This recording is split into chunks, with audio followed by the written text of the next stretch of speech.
আসসালামু আলাইকুম, সবাইকে স্বাগতম জানাচ্ছি আমার daily life vlog channel Maria রহমানে।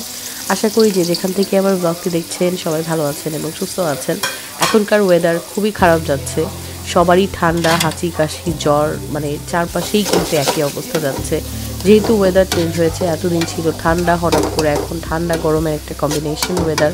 এই ওয়েদারটার কারণে সবাই খুব অসুস্থ, আমিও খুবই অসুস্থ হয়ে গিয়েছি। আমার কোনোভাবেই ঠান্ডা যাচ্ছে না, যে কারণে আসলে ভিডিও এডিট করতে কিংবা ভিডিও আপলোড দিতে আমার আর ভালো লাগছে না। তো অনেক দিন পর যেহেতু রান্নাবান্না হচ্ছিল, এই কারণে চিন্তা করলাম একটা ভিডিও করে আপলোড দিই।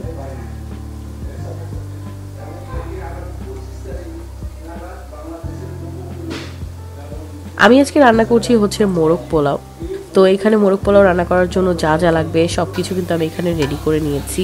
প্রথমে আমি বেরেস্তাটা করে নিচ্ছি, কারণ প্রথমে আমি হচ্ছে মোরগ পোলাও যে মোরগটা সেটা আমি রান্না করে নিব, এরপরে আমি হচ্ছে চালটা রেডি করে নিব।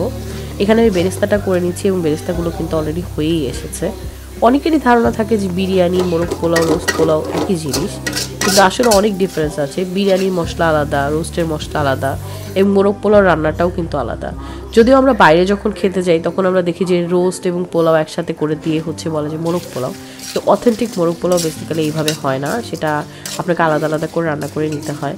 তো আমি যেভাবে রান্না করছি এইভাবে করে খেতে আমার কাছে বেশি ভালো লাগে, এই কারণে আমি এই প্রসেসেই করি।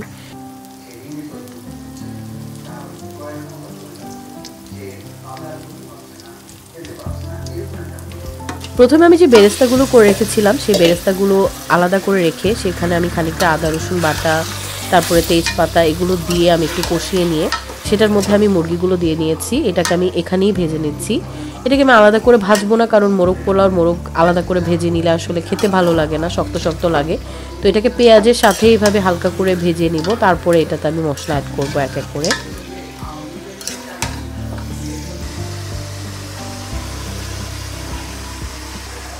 বেশ কিছুটা সময় আমি মুরগিটাকে কষিয়ে নেওয়ার পরে এবার আমি মশলা অ্যাড করা শুরু করে দিলাম।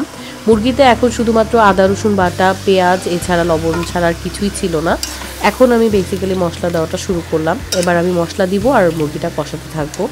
তো গুঁড়ো মশলার মধ্যে আমি শুধুমাত্র ধনিয়া গুঁড়ো আর হচ্ছে লাল মরিচের গুঁড়ো দিয়ে দিলাম।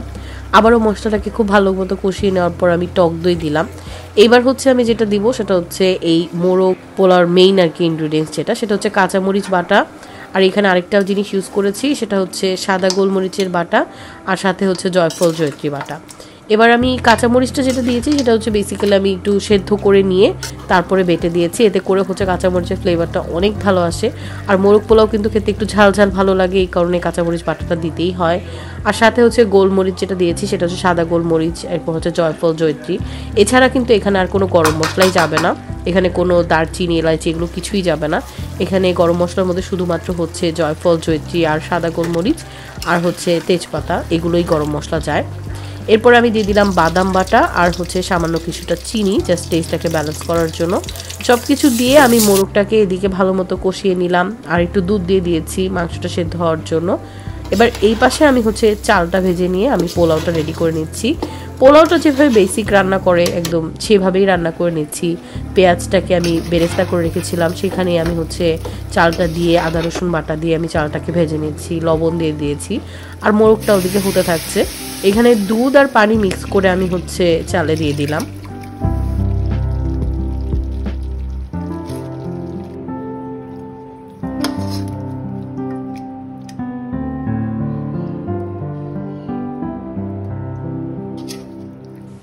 এক এক করে আমার মোরগ পোলাওর মোরগও রেডি হয়ে গিয়েছে এবং অন্যদিকে আমার পোলাওটাও রেডি হয়ে গিয়েছে। এবার আমি হচ্ছে লেয়ারিংটা করে ফেলবো। তো প্রথমে আমি হচ্ছে খানিকটা গ্রেভি নিয়ে আমি পোলাওর সাথে মিক্স করে নিচ্ছি, খুব বেশি না, জাস্ট হালকা হাতে একটু নাড়াচাড়া করে দিলাম।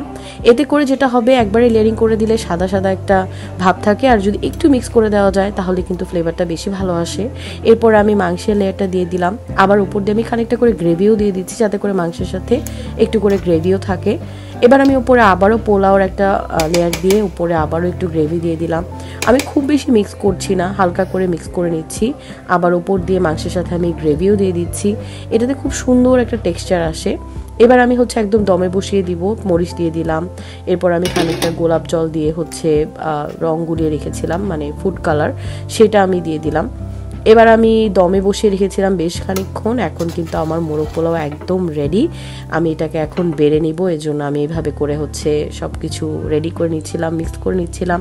দেখতেই পাচ্ছেন আমার কাছে তো খুবই মজার মনে হচ্ছে, আসলেও খেতে মজা হয়েছিল। এবং এইভাবে মোরগ পোলাও রান্না করলে কিন্তু আসলে টেস্টটা খুব ভালো আসে।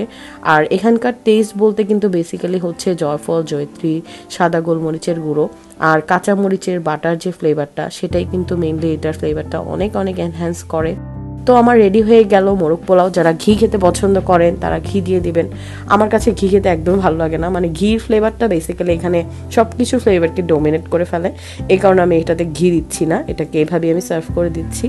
তো আমার মোরগ পোলাও কিন্তু একদম রেডি।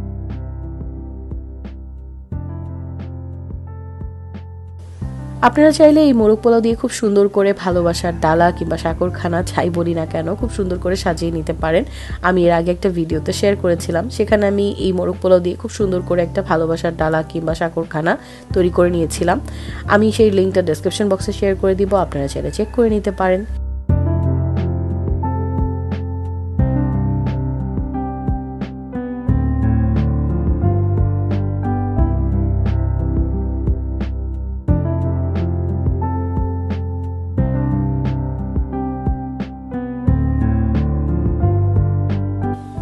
তো গরম গরম মোরগ পোলাও এখন আমি সাজিয়ে নিচ্ছি এবং সেই সাথে সার্ভ করে নিচ্ছি। কেমন লাগলো আপনাদের কাছে আপনারা জানাতে পারেন লাইক, কমেন্ট, শেয়ারের মাধ্যমে।